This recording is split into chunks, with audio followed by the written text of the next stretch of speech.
ये कहानी सलमा की है। सलमा एक पढ़ी-लिखी, डिसेंट दिखने वाली लड़की थी। तो जब उसकी शादी की उम्र हो गई तो एक रिश्ते वाली आंटी ने सलमा की माँ से कहा कि मैं आपको बहुत सारे रिश्ते दिखाती हूँ, अब इसकी शादी करनी है। उसकी माँ ने कहा कि ठीक है, दिखाओ जो भी रिश्ते तुम्हारे पास हैं, मैं अपनी बेटी की शादी करने को तैयार हूँ, अगर कोई अच्छा रिश्ता मिल जाता है तो।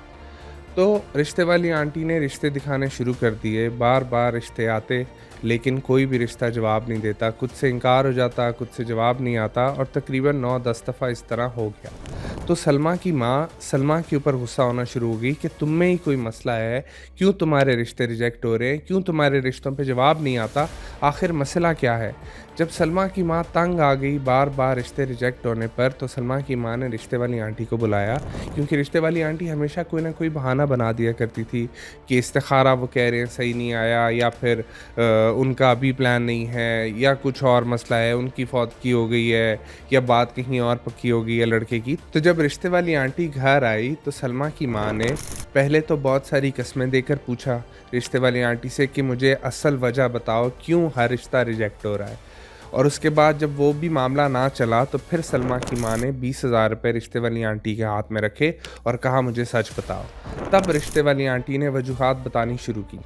तो उसने बताया कि पहला रिश्ता इसलिए रिजेक्ट हुआ कि लड़के की माँ जब बाथरूम में गई तो वहाँ पर वॉशरूम की टाइल साफ़ सुथरी नहीं थी, तो उसने कहा कि लड़की सुघड़ नहीं है, इसलिए हमें यहाँ रिश्ता नहीं करना। दूसरे रिश्ते में लड़के वालों ने कहा कि लड़की की नाक थोड़ी सी मोटी है, इसलिए हम यहाँ रिश्ता नहीं करेंगे। तीसरे रिश्ते में उन्होंने कहा कि इन्होंने हमें खाना बाहर से मंगवा कर दिया, जो भी समोसे पकौड़े वगैरह होते हैं, तो इसलिए घर पे नहीं बनाया, यानी कि लड़की को कुछ बनाना नहीं आता। उससे अगले रिश्ते वालों ने कहा कि हमें चाय के साथ सिर्फ बिस्किट देकर भेज दिया। उससे अगलों ने कहा कि लड़की बहुत खामोश थी, यानी कि लड़की के अंदर बहुत नखरा है। जबकि अगलों ने कहा कि लड़की बहुत ज़्यादा बोलती है, तो इसकी ज़ुबान बहुत तेज़ है, इसलिए हमने यहाँ रिश्ता नहीं करना। फिर एक ने तो यहाँ तक कहा कि लड़की बहुत ज़्यादा समझदार है, तो ये तो हमें बेच के खा जाएगी। तो उस बात पर इनकार हो गया। सलमा की माँ ने जब ये सारी वजूहात सुनी तो वो सर पकड़ कर बैठ गई और उसने अपनी बेटी से भी माफ़ी मांगी कि बेटा, मैं तुझे ऐसी कोसती रहती थी, तुम्हारा इसमें कसूर नहीं है, ये जो आइटम किस्म के लोग रिश्ता लेकर आते हैं, ये सारा कसूर उन्हीं का है, और ऊपर से रिश्ते वाली आंटी का भी है जो कि अजीब अजीब लोगों को उठा के ले आती है। अब इस तरह के रिश्ते या इस तरह के मामलात आजकल हर घर में चल रहे हैं कि ना हमें ये पता होता है कि हमने रिश्ता देखने किस तरह से जाना है, और ना ये पता होता है कि हमने कहाँ जाना है। हमें बेसिकली तमीज़ ही नहीं है रिश्ता देखने की और रिश्ता करने की।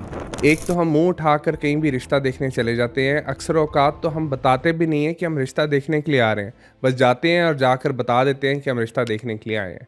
उसके बाद ये कि आप किसी के भी घर इस तरह से नहीं जा सकते रिश्ता देखने, ना ही आपको 100-100 घरों में जाना चाहिए, क्योंकि जब लड़के वाले एक लड़की के घर रिश्ता देखने जाते हैं तो लड़की वालों को बहुत सारी उम्मीदें हो गई होती हैं कि ये रिश्ता देखने आए हैं तो बस अब हमारी बेटी का यहाँ रिश्ता हो जाएगा। उन्हें नहीं पता होता कि आप तो शायद वैसे ही विंडो शॉपिंग के लिए निकले हैं। तो जब आप कहीं पर जाएँ तो आपके ज़हन में एटलीस्ट आप 70-80% श्योर हों कि आप वहाँ पर रिश्ता देखने के लिए गए हैं, क्योंकि जब आप वहाँ पर रिश्ता नहीं करते तो लड़की वाले जो होते हैं वो अपनी बेटी को समझते हैं कि अच्छा, इस बेटी का रिश्ते का इनकार हो गया या बेटी में कोई मसला है, और उन्हें अजीब-अजीब से वसवसे आने शुरू हो जाते हैं कि क्यों हमारी बेटी को कोई रिजेक्ट करके जा रहा है। तो बहुत सारी चीज़ें होती हैं। तो सबसे पहले तो चाहिए कि आप एक पिक्चर मंगवाएँ, पिक्चर मंगवा कर देखें कि अच्छा, अपने बेटे से भी डिस्कस करें कि अच्छा बेटा, क्या तुम्हें लड़की कुछ समझ आ रही है, उसकी प्रोफाइल पढ़ें कि क्या ये सही है, हमें यहाँ जाना चाहिए, नहीं जाना चाहिए।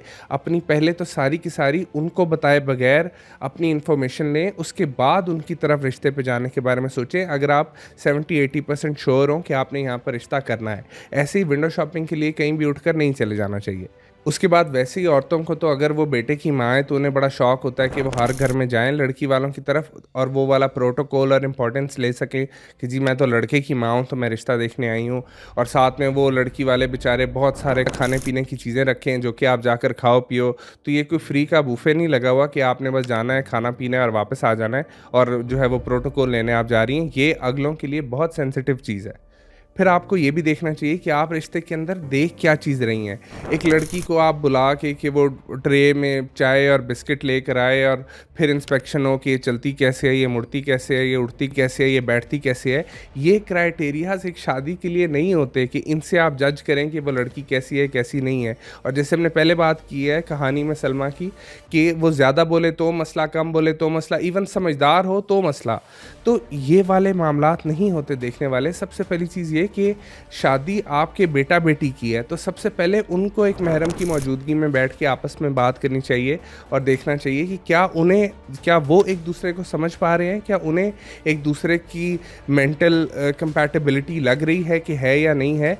उनका बातचीत करना ज़्यादा ज़रूरी है, बजाय माँ के बच्ची को देखने के, या फिर बाप के बेटी को देखने के, या फिर जो है ये दोनों के पेरेंट्स के आपस में कितनी दोस्ती हो पाती है उस चीज़ को देखने के। ऊपर से लुक्स का आजकल इतना मसला है कि लड़की अगर हल्की सी सांवली है तो मसला है, बल्कि तब तो डेफिनेटली रिजेक्ट है ना। फिर नाक थोड़ी मोटी है तो इशू है, नाक थोड़ी पतली है तो इशू है, नाक थोड़ी लंबी है तो इशू है। पता नहीं नाक का आपने करना क्या है। आप लड़की का अखलाक देखें, आप ये देखें कि लड़की में कैपेबिलिटी कितनी है, लड़की की आदात कैसी हैं। और आदात का मतलब ये बिल्कुल भी नहीं है कि वो कुकिंग कैसी कर सकती है या वो सफाई कैसी कर सकती है, अगर उसने पोछा लगाया तो मिट्टी रह गई है या नहीं रह गई। लड़की सिर्फ काम करने के लिए नहीं होती है, उसने आपके बेटे के साथ रहना है, आपकी बेटी की खुशी का सोर्स बनना है। तो अगर वो लड़की मिजाज की अच्छी नहीं होगी, आपके बेटे को खुश नहीं रखेगी, तो आपके बेटे की ज़िंदगी अजाब हो जाएगी। मतलब अगर आपने उसे अच्छी साफ़ सफाई करवा ली लेकिन वो आपके बेटे से सारा दिन लड़ती रहे, तो आपके बेटे की खुशी कहाँ जाएगी, या आपके अपने घर का सुकून कहाँ जाएगा। तो ये जो ज़ाहिरी चीज़ें देखकर फैसले करने, इन सारी चीज़ों से बाहर निकलने की ज़रूरत है। फिर ये जो पढ़ी लिखी लड़की भी चाहिए, साथ में घर के काम भी कर सके, साथ में प्यारी भी बहुत ज़्यादा हो, साथ में अमीर भी बहुत, और साथ में जहेज़ भी लड़की का बाप बहुत ज़्यादा दे। तो एक दफ़ा में ही आपने अपने बेटे का ऐसा सौदा करना है कि आपकी तो लॉटरी लगे और वो भी अरबों की लॉटरी लगे। फिर जब लड़की आपके सामने आकर बैठे तो उसी टाइम उसकी पूरी कुंडली निकालने की ज़रूरत नहीं है, उससे दुनिया जहान के सवाल पूछने की ज़रूरत नहीं है कि जी बताओ तुम्हारा पास्ट क्या था, तुम्हारा फ्यूचर क्या है, तुम पढ़ती कितनी हो, कितना खाना बनाती हो, पढ़ाई कितनी देर करती हो, सोती कितनी देर हो, उठती किस टाइम हो। हर चीज़ पूछने की ज़रूरत नहीं है, क्योंकि आप इतने ज़्यादा सवाल पूछ लेते हैं कि लड़की वाले भी फिर झूठ पे झूठ बोलना शुरू हो जाते हैं। तो उससे नॉर्मल कैजुअल कॉन्वर्सेशन रखें, उसको इतना ज़्यादा ऑकवर्ड ना बनाएं कि वो किसी जॉब इंटरव्यू में आई हुई है और उसने ये सारे सवालों के जवाब देने हैं और आपने तभी उसे नौकरी पर रखना है। और अगर आपको लड़की नहीं पसंद आई तो बराए मेहरबानी उन्हें साफ़ सुथरा पोलाइट तरीके से इनकार कर दें। उनको बहुत ज़्यादा महीनों महीनों लटकाएं नहीं, ना ही इस तरह करें कि आप अपनी ऑप्शंस खुली रखें कि 10 जगह गए हैं, रिश्ता देखा है तो 10 के 10 को लारा लगा दिया है, उसके बाद फिर आहिस्ता आहिस्ता सोच रहे हैं कि यहाँ करें या वहाँ करें। बेटा साहब भी बैठे हुए हैं जो है शहनशाह बन के कि इस ये वाली कनीज़ लाएं या वो वाली कनीज़ लाएं। आपको लड़की पसंद है तो ठीक है, नहीं पसंद तो उन्हें बता दें फ़ौरी, ताकि वो लोग इंतज़ार ना करते रहें, उनकी बेटी और बेटी की माँ या बाप इस आस पे ना बैठे रहें कि अच्छा यहाँ पर रिश्ता होना है। और ना ही ऐसे हो कि वो लोग ये सोचते रहें कि अभी तक जवाब क्यों नहीं आया। उनको इस मेंटल टॉर्चर से ना गुजारें, क्योंकि ये जो पूरा का पूरा साइकिल होता है, इन सब से दुआएं बदुआएं हर चीज़ इन सब से रिलेट करती हैं। और आपके अपने बेटे के भी नसीब कल को बहुत बेहतर रहते हैं अगर आप किसी और का दिल नहीं दुखाते इस पूरे के पूरे प्रोसेस के अंदर। फिर ये मसला सिर्फ लड़के की माँ तक भी महदूद नहीं है, लड़की की माएँ भी, और स्पेशली खूबसूरत लड़कियों की माएँ। कुछ तो बहुत डाउन टू अर्थ होती है, लेकिन कुछ का दिमाग ऐसे आसमानों पर गया होता है कि उनको कोई भी लड़का पसंद ही नहीं आ रहा होता। अगर किसी लड़के की फैमिली रिश्ता लेकर आ जाए और लड़के की इनकम बहुत ज़्यादा ना हो तो वो इतने अजीब तरीके से इनकार कर रही होती हैं कि ओहो लड़का इतने पैसे नहीं कमाता, ज़्यादा पैसे कमाने चाहिए, या इनकम इतनी बड़ी चीज़ बनाई जाती है और उन्हें इतना नीचा देखती हैं कि इनका तो सोशल स्टेटस ही अच्छा नहीं है। आजकल हर लड़की की माँ पता नहीं क्यों सिर्फ पैसा ही देख रही होती है कि लड़के के पास पैसा बहुत ही कुछ ज़्यादा होना चाहिए तभी सिर्फ रिश्ता हो सकता है। अगर किसी गरीब या मिडिल क्लास घर से रिश्ता आ जाए तो लड़की की माँ इस तरह से शो कराती है जैसे पता नहीं ये क्यों आ गए हैं, इनको आना ही नहीं चाहिए था, और ऐसे मुंह पर इनकार करती हैं कि नहीं जी लड़का तो ज़्यादा पैसे नहीं कमाता, और फौरी उन्हें निकालने वाला करती हैं कि जी ऐसे है वैसे है। मतलब थोड़ी सी लड़के के घर वालों की भी रिस्पेक्ट रखनी चाहिए कि अगर वो पैसा ज़्यादा नहीं कमाता तो इसमें कोई इतना बड़ा मसला नहीं है अगर वो लड़का बहुत अच्छा है। हम बार-बार ये बात करते हैं कि पता नहीं क्यों किरदार को फ़ोकियत नहीं दी जाती।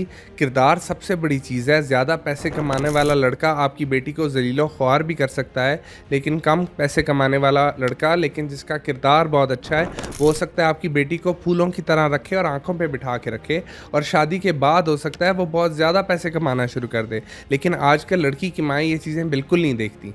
फिर जैसे लड़के वाले बहुत ज़्यादा जहेज़ की उम्मीदें लगा के बैठे होते हैं, उसी की तरह खूबसूरत लड़की की माएँ जो हैं वो बहुत ज़्यादा महर की उम्मीद लगा के बैठी होती हैं। और अक्सर केसेस में क्या होता है, वो कहती हैं पहले लड़की के नाम पे वो घर करे, फिर हम शादी करेंगे, फिर ऐसे होगा, फिर वैसे होगा। इस तरह की कंडीशंस की वजह से भी लड़कियाँ बैठी रह जाती हैं और उनकी उम्रें भी गुजर जाती हैं। लेकिन लड़की की माँ पता नहीं किस तरह की एक्सपेक्टेशंस लगा कर बैठी होती है कि जब तक लड़का ऊँट, घोड़े, हाथी और अपने पूरे जायदादों के साथ ना आए तब तक हमने रिश्ता नहीं देना।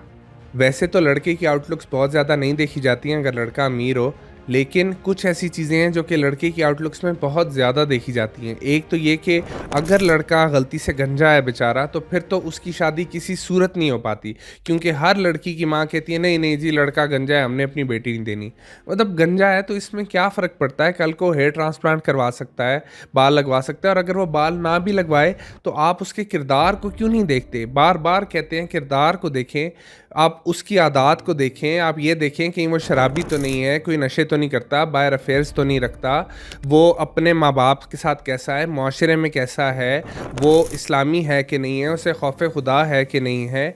ये सारे चीज़ें होती हैं जो आपको देखनी चाहिए कहीं पर भी रिश्ता करने से पहले, ना कि ये कि लड़का गंजा है या बाल है। उसके बाद अगर कहीं पर आपका रिश्ता नहीं हो पाता, कहीं पर बात नहीं बन पाती, तो अगलों के बारे में गलत बातें फैलाने की ज़रूरत नहीं है कि जी हाँ जी हम गए थे लेकिन लड़की में ये मसले थे तो हम इनकार करके आ गए, या लड़के में ये मसला था तो हमने उसका रिश्ते को मना कर दिया। इस तरह से किसी की भी बातें मुआशरे में फैलाने की ज़रूरत नहीं होती। ये एथिकल भी नहीं है, ना इस्लामी है, और वैसे भी इंसान की खुद कुछ वैल्यूज़ और प्रिंसिपल्स होने चाहिए कि आप क्यों किसी की बेटी या किसी के बेटे के बारे में इस तरह की बातें फैला रहे हैं। आपको इस बारे में बात करनी ही नहीं चाहिए किसी से कि जी रिश्ता आया, ये हुआ या वो हुआ, बस आ गया, नई बात हुई, बात ख़त्म हो गई। लेकिन उसको इतना बड़ा हवा बनाकर मुआशरे में या मोहल्ले वालों में पेश नहीं करना चाहिए। फिर एक और बहुत बड़ा मसला जो कि रिश्तों के अंदर होता है वो है झूठ। लड़के वाले भी झूठ बोलते हैं, लड़की वाले भी झूठ बोलते हैं। लड़की वाले लड़की की उम्र के बारे में झूठ बोल रहे हैं, तो लड़के वाले जो हैं वो लड़के की इनकम के बारे में झूठ बोल रहे हैं। कभी कभी तो इतने ज़्यादा बड़े बड़े झूठ बोले जाते हैं जो कि मेक और ब्रेक वाला होता है, जिसकी वजह से शादी से एक दिन पहले रिश्ते टूट रहे होते हैं। चाहे रिश्ते ना भी टूटें, चाहे आपका वो झूठ सामने भी ना आए, लेकिन जब भी आप एक नया रिश्ता कायम करने जा रहे होते हैं तो उसे हमेशा सच की बेसिस के ऊपर कायम होना चाहिए।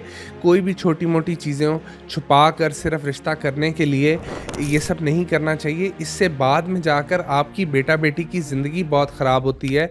उनके आपसी जो उनका एक ट्रस्ट फैक्टर होता है वो आपस में ख़त्म हो जाता है, और वैसे भी उनका रिश्ता कभी भी स्मूथली नहीं चल पाता जब इस तरह के छोटे मोटे झूठ बीच में आ जाते हैं। तो ये जो रिश्ते वाले तमाम मामलात होते हैं ये बहुत सेंसिटिव होते हैं, लड़की वालों के लिए भी और लड़के वालों के लिए भी। तो जब आप इस प्रोसेस के अंदर आएँ तो थोड़े से सेंसिटिव मेजर्स ज़रूर लें, थोड़ी सी एहतियात ज़रूर बरतें, क्योंकि ये अगली फैमिली के लिए एक बहुत बड़ी चीज़ है। तो उनके लिए और अपने लिए इसे एक अज़ाब भी ना बनाएं, और ना ही कहीं पर भी शर्मिंदगी का बायस बनाएं, क्योंकि वैसे भी कारमा बहुत बुरी चीज़ है। आप किसी के साथ ऐसे करते हैं तो आपके साथ भी हो जाता है। आप किसी की बेटी देखने जा रहे हैं तो कल को हो सकता है आपकी बहन हो, उसके साथ भी उस तरह के मामलात हो जाएं। और स्पेशली झूठ ना बोलें और किसी के बारे में गॉसिप्स ना फैलाएं रिजेक्शन के बाद। ये कुछ ऐसी चीज़ें जिनका ख्याल रखें, और जब भी कहीं पर रिश्ता देखने जाएं तो इन थोड़े से मेजर्स को ज़रूर अपने ज़हन में रखें, ताकि किसी के लिए भी कोई भी मसला कल को ना बन सके।